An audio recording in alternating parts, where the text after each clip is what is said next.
Okay, so I'm a little bit late to this, but look, Wes Huff, bro, he's the man. Okay, he's the man. He went on Joe Rogan's podcast. Now listen, I subscribed to this guy before he blew up. Right, I subscribed to him. So Wes Huff is the man. Okay, now he went on the podcast, a Joe Rogan Experience. Okay, and yeah, I thought it was pretty good. And this right here is an incredible part of it. Okay, and we're gonna look and see what all happens here.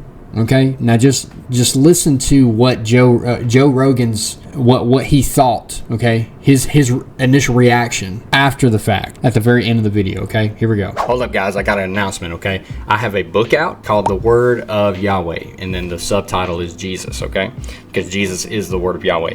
And now the journal, okay, the brand new journal is called the Triune God Journal. Okay, so the link is to all of it, okay, is down in the description below, and I'll see y'all over there. Back to the video. I made something for you. Ooh. I make papyri facsimiles. Oh, my description is a little bit wonky here. You know, fix that. So you were talking about like what is our oldest manuscript evidence. So this guy is P52. John Ryland's 457. So that's a genuine Egyptian papyri that I made. I cut it out for you, and then I transcribed the text on that manuscript. So when we're talking about what is potentially our oldest evidence for the New Testament, this manuscript that most likely comes from Oxyrhynchus, Egypt, is the one that usually is universally accepted as our oldest one.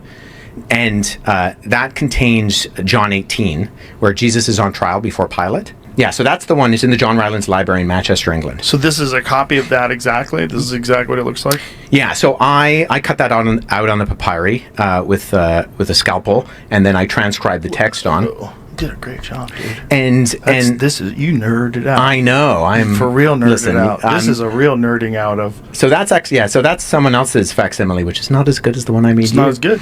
Yours is better. And where Wes Huff, ladies and gentlemen. Okay, he's flexing though, man. He's like, look, mine is better, but here's the thing. Wes Huff is like the nicest dude. Okay, he's like the nicest guy ever.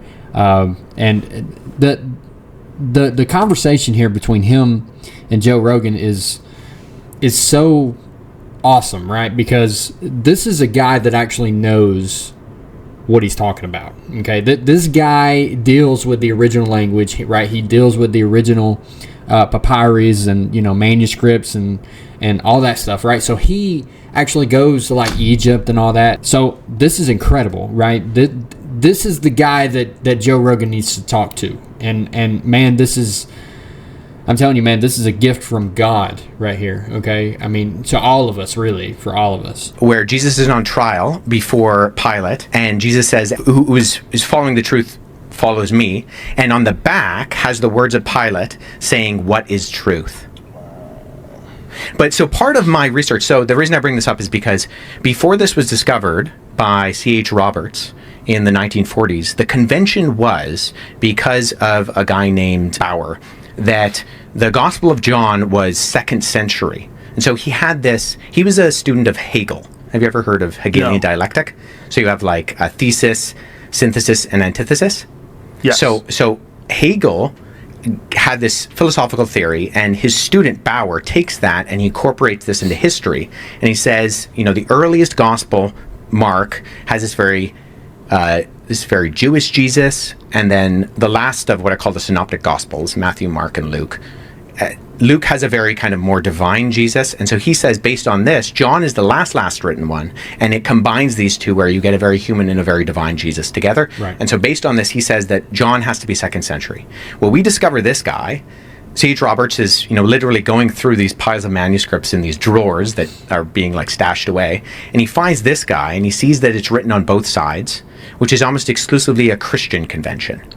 Because in the ancient world they used scrolls, and the Christians, for reasons we're not entirely clear on, they start to make codices, books. And so they write on both sides. And so he says, okay, this is written on both sides. It's probably a Christian manuscript. Here's for the skeptics and the atheists and all them, right? That's like, oh, well, the Bible was corrupted, or the Bible is just a man-made whatever. And this is to you.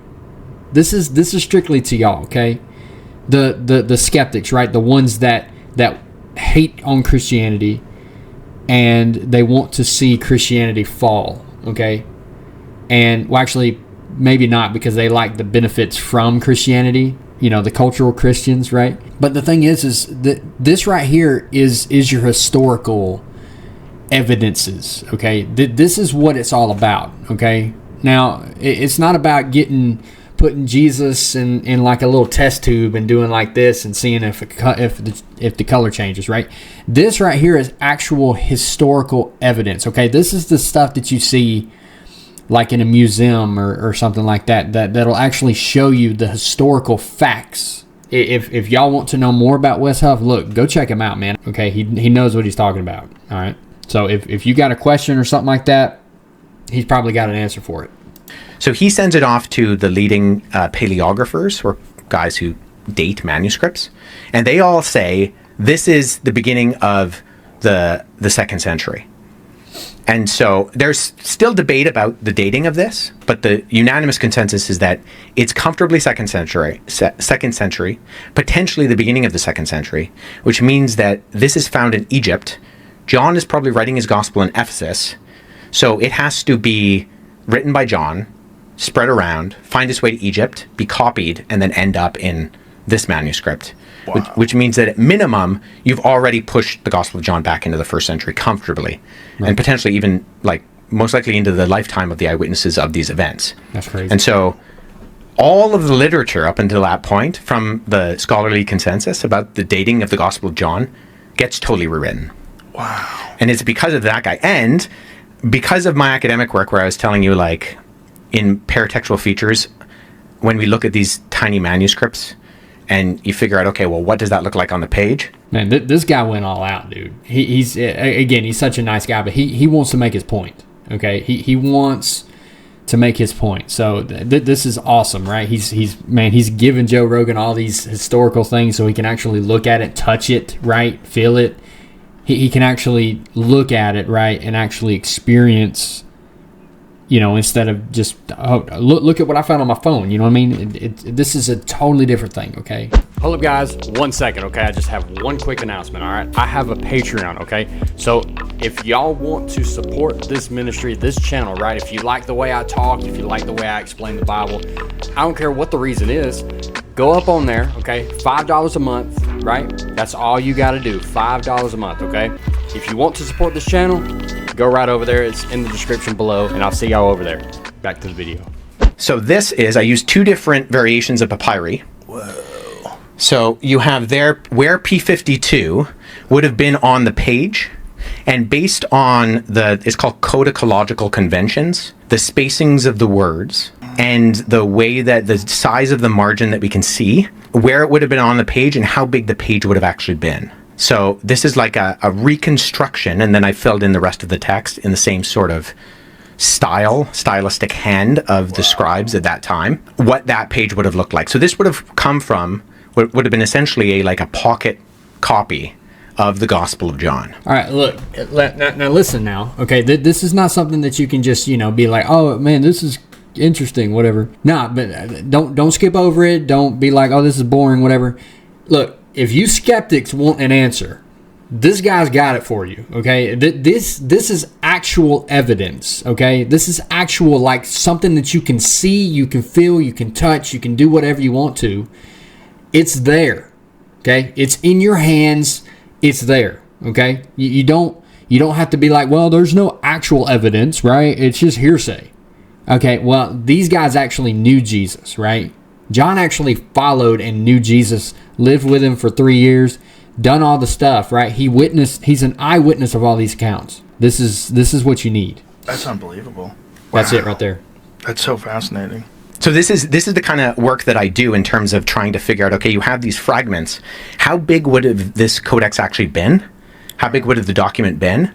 And then you compare and you contrast them to, say, like non-Christian literature, like Thucydides or Tacitus or Pliny or Cicero or Cassiodeo, those kind of guys, and look at the differences between how these documents would have been put together and written in their day.